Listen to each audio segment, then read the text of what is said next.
So I just started looking around with different events, opened up an Instagram page, and then started posting black events I saw around. Whilst I was there, I met a friend from uni and we started doing like generic networking events, not really black specific, but I found there was a need for it. So the following year, 2024, I started doing events within sort of the black space, so black professionals, and it's just grown. Yeah, so we've got different events now. We've got creative events, we've got just generic socials, and of course the professional events, which you start off with. With Manchester's black population making around 12%, why do you think there's still so few spaces for black professionals to connect, and how is Afrosocial working to change that? The population is there, because 12% is sizable, but I do feel like the communities are kind of scattered, and which is why I think Afrosocial is important, because it kind of puts, I'd say, like a base where people can just come and network, and they can sort of have events that are curated for them, and they can just come in without a lot of effort. Who was David and what inspired the walk? David was my dad.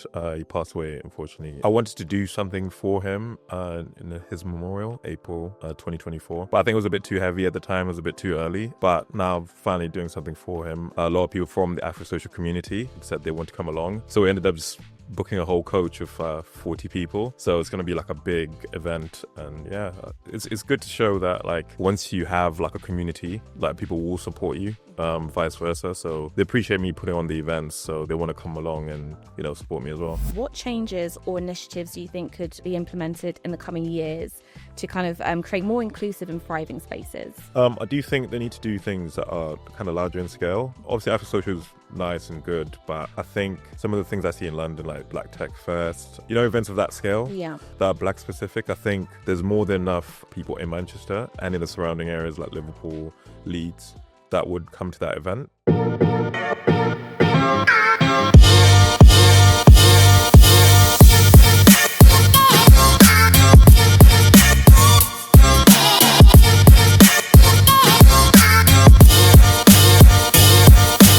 Hi back, Circle family. Welcome back to another episode, and I'm your host Zoe Cornebert, and today my guest is David Jafupa. Welcome, David. Thank you very much. Thanks for having me. David, you're from Afrosocial. Yeah. And that was founded in 2023, and I always like to start at the beginning of the story of my guests. So tell us about Afrosocial and its mission. Okay, just to give you some background. So I moved to Manchester about a couple of years ago from Reading, which is down south. So being in Manchester, I didn't see too many like black communities in terms of like black professionals. You get them in London, but not so much in Manchester. So I just started looking around with different events, opened up an Instagram page, and then started posting black events I saw around. Whilst I was there, I met a friend from uni and we started doing like generic networking events, not really black specific, but I found there's actually like there was a need for it. So the following year, 2024, I started doing events within sort of the black space, so black professionals, and it's just grown. Yeah, so we've got different events now. We've got creative events, we've got just generic socials, and of course the professional events, which you start off with. And so I know you started off in like the tech industry, so you want to come and give us a bit of background about what you was doing before 2023 and where you feel like that's kind of supported what you're doing now. So I went to university in Sheffield and I did computer science. So I did have a tech background and I was working remote as well, which is a lot of tech workers do. So initially I actually saw the events as for like tech workers, remote workers. So that was mainly my kind of demographic that I was looking into. But as you know, like nowadays people want to network and want to meet people, and they want to meet black people especially. So I just found like people didn't care about the industry. They were just coming to the events just to network and meet other people. Community, right? Yeah. Absolutely. So we're talking about the mission side of it. What would you say Afrosocial's mission is? So I would say in terms of like connecting black people, because the black community in the UK is quite diverse.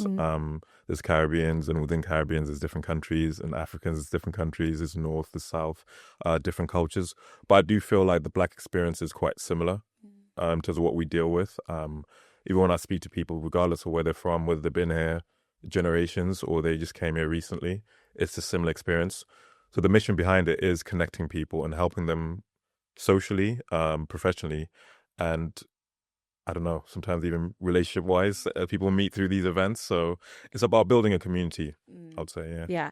And we kind of touched on it being in Manchester. I know that you're planning an event in London, but primarily it kicked off in Manchester.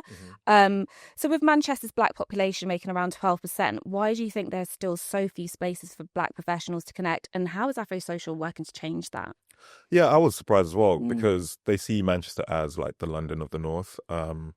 But the population is there because 12% is sizable. It's decent, Yes. yeah. And I know they have a huge like mixed race population as well. Yeah. So that kind of diversity and that mix of people really exists quite heavily in Manchester. Yeah, but I do feel like the communities are kind of scattered, and which is why I think Afrosocial is important because it kind of puts, I'd say like a base where people can just come and network and they can sort of have events that are curated for them and they can just come in without a lot of effort.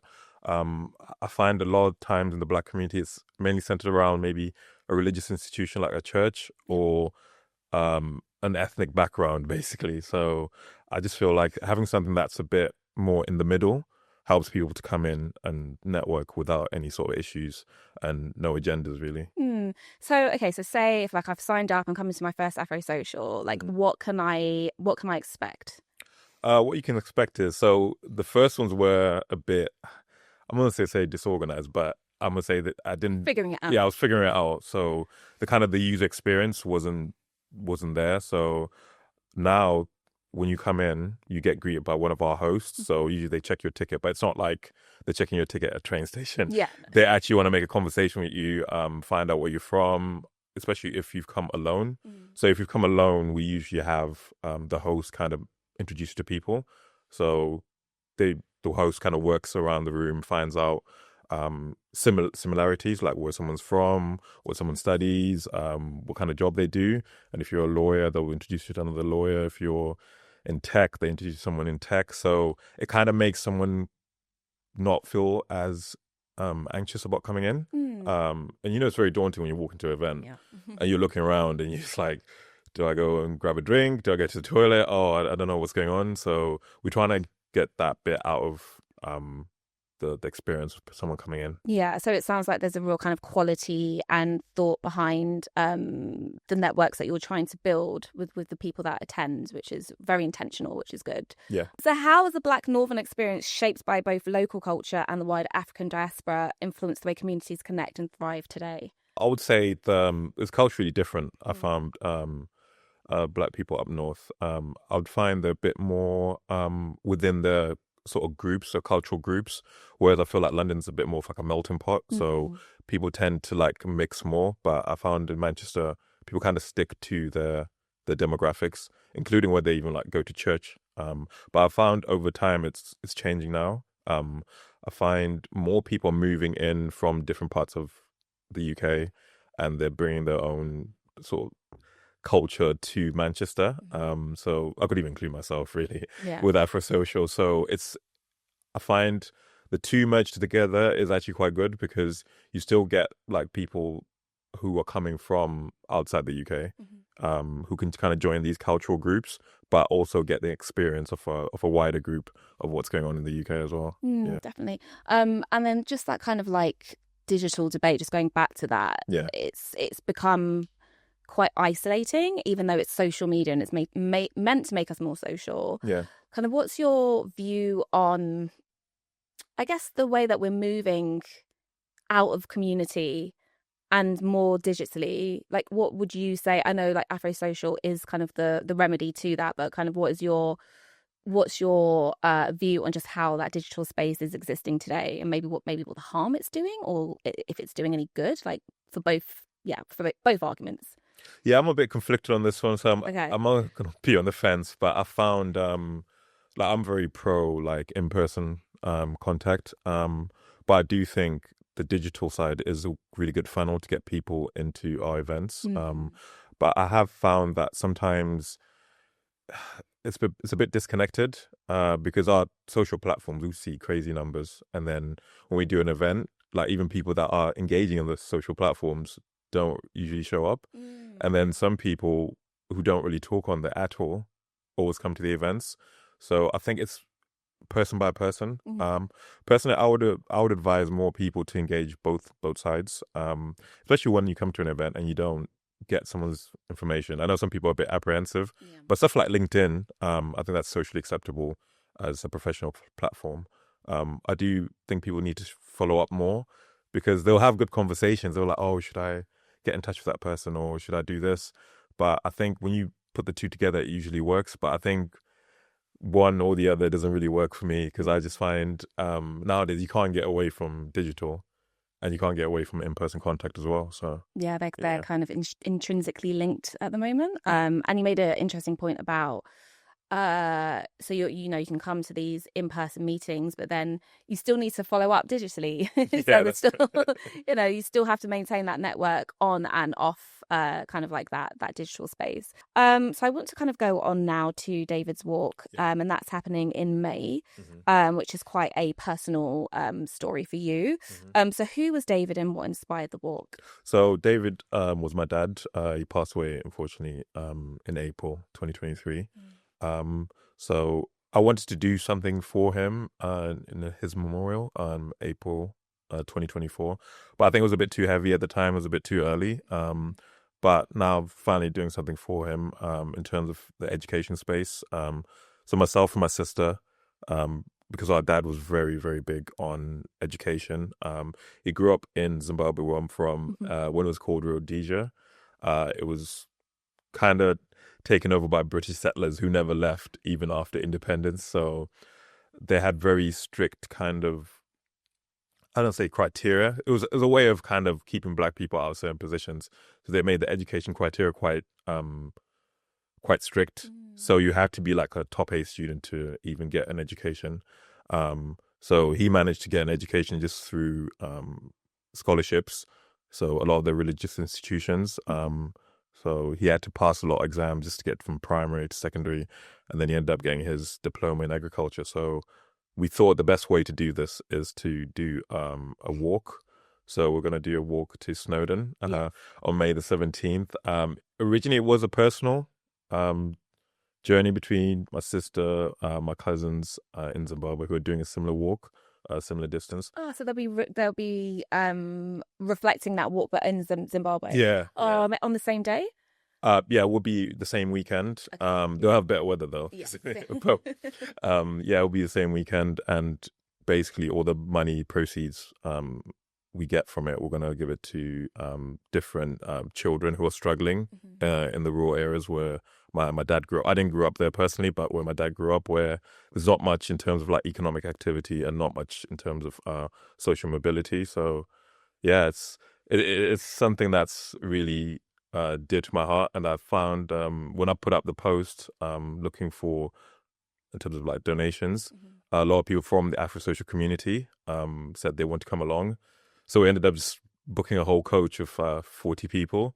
So it's going to be like a big event. And yeah, it's good to show that like once you have like a community, like people will support you, vice versa. So they appreciate me putting on the events, so they want to come along and, support me as well. Absolutely. And I think a common theme that I've had kind of with the guests and doing this podcast is that community is always there, and they do really always show up when you kind of like put that call out. I think we as Black community, I think we do that really well. We do. And so kind of what do you think the significance of walking as a form of remembrance and advocacy kind of plays in this role? I would say it's a physical activity. It's also like mental, because you're going to go up a quite steep mountain. So it's challenging. So I just feel like when you marry those two things together, like a challenge, something you think about, that's you have to make time for, it usually works. Yeah. Absolutely. I think it's a great way to remember somebody who was very remarkable in your life. So I hope everything goes amazingly well, and I pray like good weather. I know it's going to be in Snowdon, but I hope that there's some good weather coming. Okay, so how Afrosocial and David Walk inspire and support each other? How do you think like those things can integrate? I know we've touched about community there, but is there any other way that you think these two things are interlinked? I also think just bridging communities, I know I mentioned community, but bridging communities in the diaspora and in the UK. I think we need to have more organizations that do that more. I've seen a few around, but I think we need to do that more in terms of not just someone that's related to you, but actual causes. And And I do think, just my experience, I know people always say, oh, Black people don't support each other, X, Y, Z. But I just feel like, just my experience at Afrosocial and just with David's walk as well, there's a huge outpour of support for any Black person that's doing things that are positive. I just think sometimes in terms of the channels for people to see it, just aren't readily available sometimes. Yeah. Which is why I always champion any organization, kind of like podcasts like yours, some of the guests you have on here. I do really like the fact that you put out that positive message and you always put out the information where people can support anyone that's doing anything positive. Yeah. Oh, thank you so much. I appreciate that. And yeah, like I said, that's always going to be the aim of, I always want to, I said, archive kind of like the brilliant things that we're doing as a community and really change that narrative. Like you said, people kind of view Black community, oh, they don't support each other and they don't stand up for each other. But actually, that's not true at all. It's just not true. It's just not true. And I've seen it work and I've seen it with my own eyes through, like I said, all the guests that sit here, with all the separate communities that I am a part of. It's just not true. So you're doing amazing things, and hopefully with this podcast we can further that good narrative, you know, instead of that negative narrative. So I know you kind of touched on earlier about Afrosocial and people coming away and like making friendships, or there's certain relationships. Are there any success stories that have come about from that, or where you're like, oh yeah, they partnered up as business partners, or this friendship? Is there any success stories that you can share with us? Yeah, there's been quite a few actually. There's quite a few. People have made friends. People have got jobs because our demographic is like, I'd say mid-20s to early 30s, but we do have like our network events, the professional ones, where some people are more senior, like in their 50s and stuff, so they mentor people. But one thing I did want to touch on, because there's so many I could touch on, but like it's just in terms of like the loneliness epidemic, which I wasn't really aware of when starting off Afrosocial. It was more of like a professional platform, but something I've become aware of now, where social anxiety, certain things are not really spoken about as much in the Black community. Obviously we have names for them, but we don't really kind of touch on it as much. So a couple of people reached out to me that they had like very bad social anxiety, like they couldn't leave their house and struggled to make friends.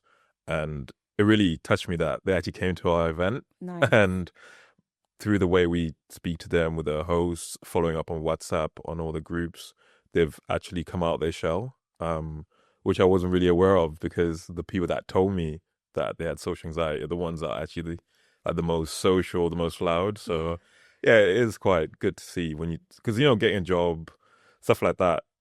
Sure, it's a good thing. I'm not saying it's a bad. I'm not putting it down or anything, but I do think when someone builds confidence, it's a skill that they can use forever. Really, this girl is just in her mid-20s, so that's gonna stay with her. Now she's probably gonna progress socially, professionally, just through having that confidence of being able to speak to people. Yeah, absolutely. And it's and it shows this level of care that exists in Afrosocial. I think there's a lot of events that you can go to, and like you said, it's a bit daunting, you coming to the room and it's like, oh, do I talk to somebody? But there seems to be a lot of things that you're doing in the back end, even before you come to the event. Like you said, you were WhatsApping and talking, and just that reassurance. And it's not shocking actually to learn that somebody in their 20s is having such this kind of like social anxiety. And again, I think that might be a conversation that I'm not qualified to talk about, but links to, this kind of like living online rather than having community. And it also brings me to something that I read when I was kind of researching about community and loneliness, about blue zones. I don't know if you're aware of what a blue zone is. No. Yeah. So basically it's these certain countries that have a large amount of, I think they're called centenarians, people who've lived to 100 years old. Okay. And it's a few factors, but one of the factors is community. There's a really strong sense of community, along with like diet and other things. But that's why they live so long. But just this whole sense of, like, I keep going back to that word community, because it is because of that. So yeah, these spaces are super important. You're getting people to 100 years old. Yeah, I wasn't aware of that. Actually. Yeah. So it's a really interesting thing. It's called blue zones. And I think there's a lot of people in like Mediterranean countries, for example, who live to 100 years old just because of the lifestyle and strong sense of like togetherness. So yeah, have a little look into it. That's actually true. I've actually seen like a lot of people that live in certain countries, like just lived like for a very long time. Maybe it's just no processed food, Exactly. no stress, no direct debits come at your account. Yeah, exactly. There's a few factors. Community's one, diet's another. I can't remember off the top of my head what the other one is, but yeah, you can look into it. As Manchester's Black professional community continues to grow, what changes or initiatives do you think could be implemented in the coming years to kind of create more inclusive and thriving spaces? I do think they need to do things that are kind of larger in scale. Obviously, Afrosocial is nice and good, but I think some of the things I see in London, like Black Tech Fest, events of that scale that are Black specific, I think there's more than enough people in Manchester and in the surrounding areas like Liverpool, Leeds, that would come to that event, but they won't want to travel down to London. Maybe it's a bit too far. So I think something of that magnitude. Obviously, I haven't got the capacity at the moment. But hopefully maybe in a couple of years' time. Yeah. Well, that brings me on to my next question. Like, what's next for Afrosocial? Like, what is the dreams and the aspirations and how you want to grow it and what direction you want to see it go in? So we got sort of 3 things we're trying to focus on. So obviously we've got an event in London, 4th of April. Trying to branch it out into London because I think we've got a different spin on networking because it's a Manchester brand, so it's a bit different from the culture in London. So I've had a few people message me saying, "Oh, we should do it in London," but I wasn't sure if it was really needed. But it's always needed, trust me. The response has been great, and so definitely moving into like different cities. Also, want to go more digital. Kind of not along your lane, like in terms of like all our talks and stuff. We don't really film them or put them on live stream. We've had a lot of people just say, you need to put this online so that if you can't attend or if you're in a different city, you can actually experience what the Afrosocial events are about. So we definitely want to do that. And when I move into more of an international kind of brand, so doing it in different European cities. So one thing that's come about is people that are Black Italian, Black Portuguese, Black French that have been saying they want something similar because I don't know if it's true, but it's what they said to me. So don't quote me on this, but they have said that in terms of the UK, what they like about the UK, there's like a big professional community that's quite visible. But in these other European countries, it's not so visible. So they want something similar in those areas, but I might take some of my time with that one because, language barrier and all those things. Yeah. So you can always get team to kind of support you on that, on kind of the language stuff. And immediately, as you're saying, Europe, I'm thinking like Paris, just off the top of my head. Yeah. Something like that would sit fantastically in Paris. And actually, let's go back a little bit because you said something really interesting about slightly tweaking the events that happen in Manchester from the ones that happen in London. So what would be the differences between the two? I'll probably say it'll be less on emphasis on that there's not many Black people. So what would be more along the lines of more the professional route, finding sort of the issues that they're facing at work, pitfalls, how they can improve their network in terms of like Black people, and also just finding out what their issues are. So it's all trial and error until you find out how London is a bit more different. But I think I found people in London are a bit more in tune with sort of the government as well, in terms of like whenever the mayor changes something here, there's always like an uproar. Whereas in Manchester, I found people a bit more removed from the local authority and the local government. Okay. So I might try and focus on that in terms of advocacy with the local government in London. So yeah. Okay, well, I'll be looking out for you in Parliament at some time in the future. Okay, so at this point of the conversation, I usually like to ask my guests about their values. So a value that they carry for their professional life and a value that they carry for their personal life. So if we start with your professional life, what word comes to mind as a value for that? I would say trust. Lately, just doing events, I never really thought about it as much, but people need to trust you. They need to know that you're a person of your word. Just whether it's like people you do business with or the people that come into your events, they need to trust that you're going to keep them safe in the venue. If they've got any issues, you're going to address it. You get back to them if they got any problems. So yeah, trust is a really big factor. And I just think nowadays it's not really, I won't say promoted, but people just feel like they can just say something and then back out of it the next day. And it's just something you just have to make sure that people trust you and don't say something you don't really mean or you can't really fulfill. Yeah, that accountability, isn't it? Yeah. And for your personal life? I would say empathy. I've become more socially aware, and my social intelligence has gone up higher ever since I started doing events. So I'd say in my personal life now, I'm very empathetic in terms of listening. I wasn't the best listener, but now I'm coming to terms with sort of, when you do a job, you become kind of like the job doesn't end. Like nurses are very empathetic. People at the NHS are very empathetic. But I was in tech, so I wasn't really used to more the empathetic route. I was a bit more linear, but now just through doing events, I've moved that over to my personal life, so I'm very empathetic now. Yeah. I like that. I like the self-awareness and the growth. Well, David, thank you so much for your time. I really appreciate that. If people want to follow your journey or Afrosocial's journey, how can they connect? So afrosocial.co.uk is the website.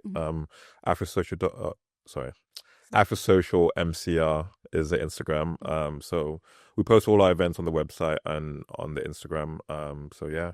Okay. Thank you for having me. It's been a great interview. It's very nice space you got here. So. Amazing. And I'm going to keep my eyes out for the event happening on the 4th of April, right? 4th of April, yeah.